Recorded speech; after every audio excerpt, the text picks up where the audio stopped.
Gang, we are back now, and I suppose we have to talk about things that have been going on in this country, which I guess we'll begin today with the grim spectacle of last night's losers circle Republican debate. You know, we've talked, of course, about Mayor Eric Adams in New York and much about the table of success.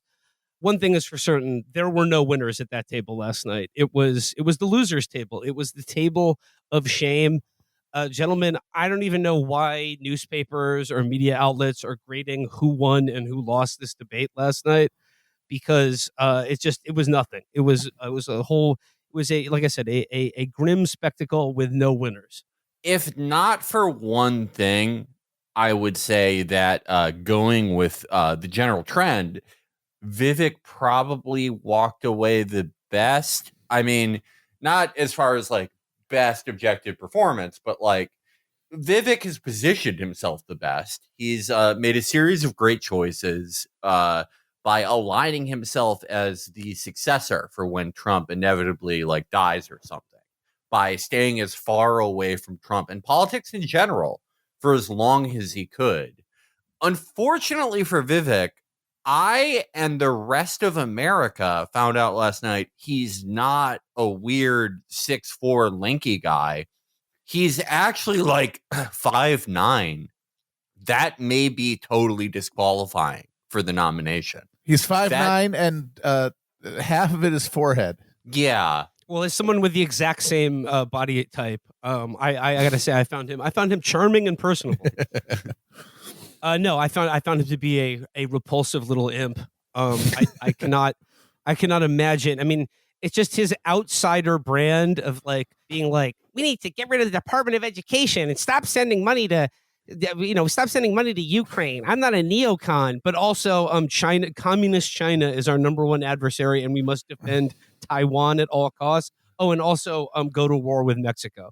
This is the new non-establishment, non-neocon Republican Party. You know, sort of a passing of the torch from people who want to, go to war with Russia and people who want to go to war with China. I mean, if you're going to compliment him for anything, the impressive thing about Vivek is like, I mean, everyone who does this, everyone who's like, I'm not a neocon, I only support like 2 out of 5 neocon goals. It comes off as an insincere sale. But Vivek, he was pussy popping at Davos like not even 18 months ago. So first, let me just address a question that is on everybody's mind at home tonight. Who the heck is this skinny guy with a funny last name, and what the heck is he doing in the middle of this debate stage? Did you see him rip off Obama's thing where he was like, I guess you're probably wondering how a guy like me with this weird name ended up on this stage here tonight. Like, ugh. Yeah, he did the skinny kid with a funny name thing. And Christy, skinny kid with a funny name, yeah. Christy called him out on it. I've had enough already tonight of a guy who sounds like ChatGPT standing up here. And the last person in one of these debates, Brett, who stood in the middle of the stage and said, what's a skinny guy with an odd last name doing up here, was Barack Obama, and I'm afraid we're dealing with the same type of amateur standing on stage tonight. Come over and give me a hug. Give me a hug just like you did to Obama. The same type of amateur. And you'll help elect me just like you did to Obama, too. Give me that the same type of amateur. Hold on. Think how much gay sex he can fit in that giant head of his. It also seemed to me like the crowd was just like all DeSantis supporters. They just smuggled them all in there. I pledge to you as your president, we will get the job done, and I will not let you down. But like not exactly a thrilling performance from gay Ron. He was like, I saw like in the week leading up to the debate, like some one of Ron's super PACs are like, Ron has really got to hammer Vivek. We've already prepared the nicknames: Fake Vivek and Vivek the Fake. They're not trying. They're not really trying with that one. I don't know if DeSantis dropped any of those heaters, but it's basically just his effort, his struggle to smile and being defeated by that. Once again, I think is the takeaway as far as Ron goes. I couldn't get over every time he tried to be serious and emphatic and wave his hands around. He was like Corky St. Clair And I'll tell you why I can't put up with you people, because you're bastard people. That's what you are. You're just bastard people, and I'm going home and I'm gonna bite my pillow. Is what I'm gonna do. So as president, would I use force? Would I treat them as foreign terrorist organizations? You're darn right I would. He's trying to be so butch, and that is not what I get. That's not the effect that it is communicated to me. That's all I'll say. There was one DeSantis moment I remember in particular, and it's when they asked the candidates, would you support Trump if he was the nominee, even if he went to prison or something like that? Mm-hmm. And Ron visibly looked around. Yeah. To see what everyone was doing. Yeah. Vivek was the first one whose little hand shot up like he had the answer, and then the rest of it was like a little like a waterfall effect. It was just they all looked around, and another one stood up, another hand came up, and then Ron was the last one. Or he was taking. But doesn't that just make this entire Republican presidential debate irrelevant? I mean, it already was. Of course, I'm from a town of 300 people. It's a big deal to make it on this stage with all these folks. But see, now the guy that made the biggest and only impression on me, if I was going to anoint a winner from this sad spectacle, I would say the winner to me, Doug Burgum, for no other reason that I've never seen him before. And someone pointed this out. He looks somewhat Wolfman-like. And I think he could be a good Wolfman. And we've had quite a few vampire presidents. I think it's time we switch it up and finally elect a Wolfman president. He's got very sort of got those got a very prominent brow. Got sort of he's got the big eyebrows, sort of Brezhnev eyebrows. Yeah. Very striking. He has a very Gabriel Byrne look. Yeah, I could see that definitely. But when they were all wishing me well, and I think I took them a little too literally when they said, go to Milwaukee and break a leg. So. What I like most about him is that this is a guy who is obviously the most Hail Mary possible presidential race, zero chance. These guys obviously have no chance, but Doug Burgum's even less chance than most of them. And he gets out there. He's, by the way, Jordan flu gaming it after having shredded his Achilles tendon earlier in the day, probably blitzed on painkillers. And so he's all right, I'm going to let America, I'm going to introduce America to old Doug Burgum. And what was his pitch? I'm from a small town. America needs small town values. Big cities got problems, but they're not like a small town that doesn't have problems. And if they were more like big cities are more like small towns, then they would be okay. Just the most gravy-brained horse shit on earth. Just that was enough to compel him to think that he needed to stand there clearly just in agony to get that off. The people needed to hear about how he's from a small fucking town. Brett and Martha, I just thought it was interesting. You asked your question about the problems we're having in big cities. Nobody ever asked the question of what about the crime wave in small towns? Because in a small town, neighbors help neighbors. People understand each other. If a farmer gets sick, everybody comes together and helps him get the crop off. There's accountability. There's transparency. One thing that I think this country could use is somebody in the White House that understands small town values, because that's our road back to get this country on track again. I have to say, after seeing both Vivek and him, most influential politician of the last 5 years, Pete Buttigieg. Yeah. Because both Vivek has a very Pete-like presentation, but Doug Burgum was doing the Pete thing, where it's where I'm from, folks are less interested in top surgery than going to Top Shop. I found out his thing before politics is he was a computer guy, and he sold a company called Great Plains Software to Microsoft for $1 billion. And it's what computer program did this fucking simpleton make? Great Plains Software. In the Silicon Plains. Yeah. Speaking of people, what they did and how they got their money before they were on that stage tonight, Vivek, do you guys know how Vivek got rich? Yeah, that's very funny. It's basically he got all kinds of Wall Street investment in a pharmaceutical biotech company that was supposed to cure Alzheimer's. He did, as one does, loaded up with debt, busted out, no Alzheimer's drug, thousands of people out of work.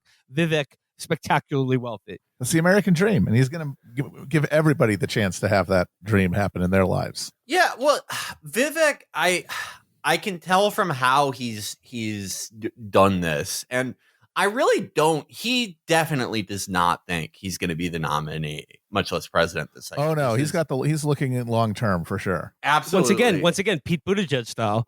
Yeah, I mean, I think in business he was a real cutthroat.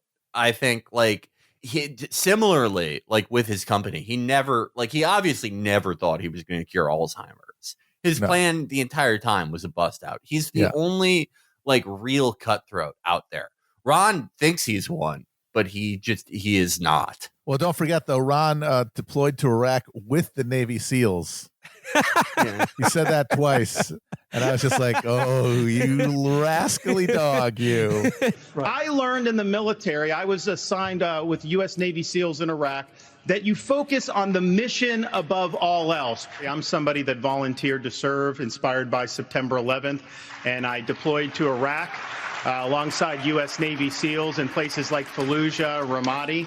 He was there to be after they show up with 18 canoed corpses, they're just like, "Hey, Ron, is this legal?" And then he was like, "You got it, guys. Sure thing, man." Yeah, he third wheeled SEAL Team 6. Yeah, the motherfucker think he's on the team. Yeah. Yeah. Was it Ron or Vivek that was talking about fire Fauci? They were like, "You just got to fire this guy." I mean, I think that was kind of both of their pitch. They were like, you can't let Fauci run everything, which is, You don't take somebody like Fauci and coddle him. You bring Fauci in, you sit him down, and you say, "Anthony, you are fired." Did he resign? He's not there anymore. Yeah. They want to do a cadaver synod. Like when he's dead, they're going to dig his ass up and set fire to his corpse. My favorite one of those, though, is when Tim Scott promised on day one to fire Merrick Garland. Wow, you're not going to keep the Democratic Attorney General? Holy crap. We should be asking ourselves a bigger question about the weaponization of the Department of Justice. When I'm president, the first thing I'll do is fire Merrick Garland. Well, next you're going to tell me you're not going to keep Kamala Harris as your running mate. And another big thing. This has been Vivek's thing for a while. Tim Scott got in on it as well. Is we have to end the Department of Education and we got to break the teachers unions and end education in America. Yeah, the YouTube videos, they're good enough for Florida. They're good enough for the country. But I think it's fair to say the Tim Scott moment is over. I don't know. I think old people might like him. He seems like he's tailor-made for old people who tend to vote more. Obviously, as we said, nobody's going to win here, but Vivek's deal is very online. It is very millennial, and I just don't know if it appeals to older voters who you really need to keep on your side. And if he is running to be Trump's VP, the thing that Trump hates more than anything is people outshining him. So I'm a little worried that Vivek's attempt to get noticed is going to end up backfiring on him. Whereas Tim Scott's clearly just so happy to be here. If this is a VP sweepstakes, I could see Trump being this guy, he does nothing. He is in no way going to outshine me. I'll put him on the ticket. I think it's impossible for Vivek to outshine Trump or really anyone. I mean, I kind of think that's the genius in his design. He can't. There's just no possibility of him doing that. There's a very strict ceiling on his the personal magnetism. I guess Tim Scott can have sex a second time now, though. The moment really is over. And then I guess representing the old guard of the Republican Party, the neocon wing of the party who wants to prosecute a proxy war against Russia in Ukraine and a direct war against Mexico on our border. But, I guess they're not talking about the China threat as much as the base nationalists are. But you've got Pence and Nikki Haley. And now, the media seem to like Nikki Haley because she seemed like, a Republican presidential candidate of 10 or 15 years ago. Yeah. And then her big thing, she was talking about the debt we're going to leave to our grandchildren. Oh, they love that. Yeah. It is adorable. Yeah. It is adorable how without Trump there, they all just descend to the mean of second Bush administration. They never wanted to leave that. They're very resentful that Trump has made them have to talk about literally anything other than cutting the deficit and national greatness foreign policy or whatever. They hate that they have had to bow to any of this hooting and hollering bullshit. And they are clearly very happy to pull it back. And that's one of the reasons I think that everyone on the stage clearly hated Vivek so much, because he was the one like insisting on trying to differentiate himself from those guys. Of course, pointing out that like the Republican alternative to neocon brinksmanship with Russia and China is just a war in Mexico, invading Mexico, U.S. troops shooting people in Mexico. That's it. That's the alternative. There is no peace alternative. There is simply redirecting America's military forces towards the real enemy. I'm not going to send troops to Ukraine, but I am going to send them to our southern border. When these drug pushers are bringing fentanyl across the border, that's going to be the last thing they do. We're going to use force, and we're going to leave them stone cold dead. We're actually going to move on to China. There's also no actual practical end to brinksmanship with Russia or China in practice. I mean, we absolutely saw that under Trump. For all the I'm sure there was some weird thing in a hotel or whatever, but in actual practice of what, the American security state actually did, it was a ramp up in tensions with Russia. There's a couple of interesting moments on abortion last night, including Ron DeSantis saying, I know a lady in Florida named Penny. She survived multiple abortion attempts. She was left discarded in a pan. This is the John Wick of fetuses. Just dodging the vacuum. I know a lady in Florida named Penny. She survived multiple abortion attempts. She was left discarded in a pan. Fortunately, her grandmother saved her and brought her to a different hospital. He's a fucking Eraserhead baby in Florida. Ron, I like the idea of Ron regularly meeting with a beheaded fetus body and just interacting with it the same way he talks to everyone. So how are you today? No, you didn't develop a heartbeat. That's right. Okay. So you're in a pan? You're in a pan, man? Cool.